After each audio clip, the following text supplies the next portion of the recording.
अदालतमा मुद्दा चलिरहेछ। अब गाउँघरको कुरा यसरी मान्छे लिएर आएर राखेर मेरो घरमा म नबस्ने, म बेला बेलामा आउने जाने, परिवार छोरी कहिलेकाहीँ आइपुग्ने, मेरो बुढी मात्रै बस्ने।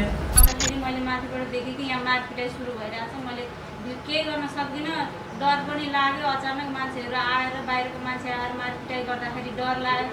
अनि मैले माथिबाट आफ्नो सेफ्टीको लागि भिडियो बनाउँदाखेरि मलाई धम्की पनि दिएको थियो त्यो जुन मारपिट गर्ने मान्छेले, तेरो मोबाइल फोडिदिन्छु, तर मोबाइल साथै मान्छे पनि गायब गरिदिन्छु। हेर्दाखेरि त्यही हुँदाखेरि मेरो आँखा अगाडि मेरो बाबुआमाले पिटेको देखेर मलाई धेरै नराम्रो लाग्यो त्यतिखेर। किनकि आफ्नो घरमा बस्दाखेरि 3 दाडी मान्छेले आएर त्यसरी पिट्छन्। 1 वर्ष अगाडि पनि मेरो आमालाई त्यस्तै पिटेको थियो, पुरा शरीरमा निल दाग छ।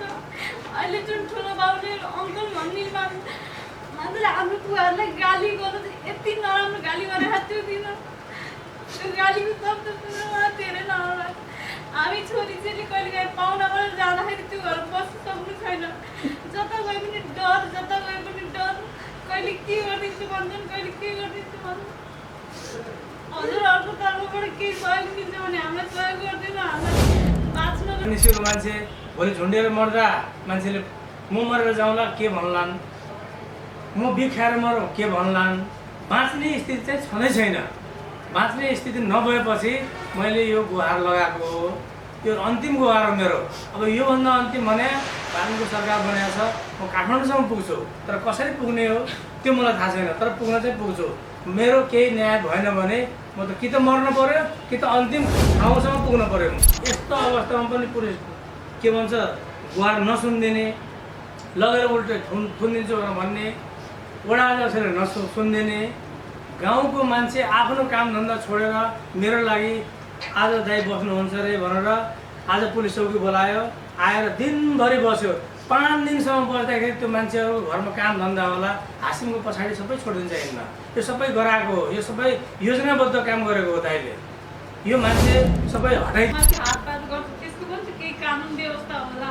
आफ्नो जेठाजुले आफ्नो बुढाले आफ्नो बुढीलाई हात हाल्दा त कानुनमा जाँदाखेरि न्याय मिल्छ भने बाहिरको मान्छेले आएर हातपात गर्दाखेरि केही न केही त न्याय होला नि। महिलाको लागि, महिला छोरीचेलीलाई त न्याय दिलाउनु पर्यो नि। मेरो आमाले पटक पटक पिटाइ खान्छन्, पटक पटक कहिले देवरको हातबाट, कहिले जेठाजुको हातबाट, कहिले बाहिरको मान्छेको हातबाट। आफ्नो घरमा सबै महिलामाथि हिंसा हुन्छ, तर यतिको हिंसा मैले आजसम्म देखेको थिइनँ।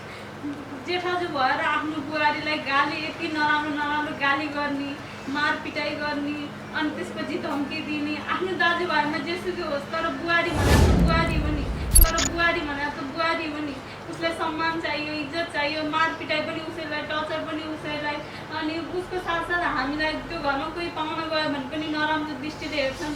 बिहान बिहान यस्तो नराम्रो अश्लील गाना गाउने, त्यो बाहिरको मान्छे आएर अश्लील गाना गाउने, नराम्रो नराम्रो शब्द बोल्ने, यताउता हिँड्दाखेरि पनि डर त्रास हुने, नराम्रो नजरले हेर्ने। त्यस्तो भएर हामीलाई त्यो घरमा बस्नु धेरै गाह्रो भएको छ।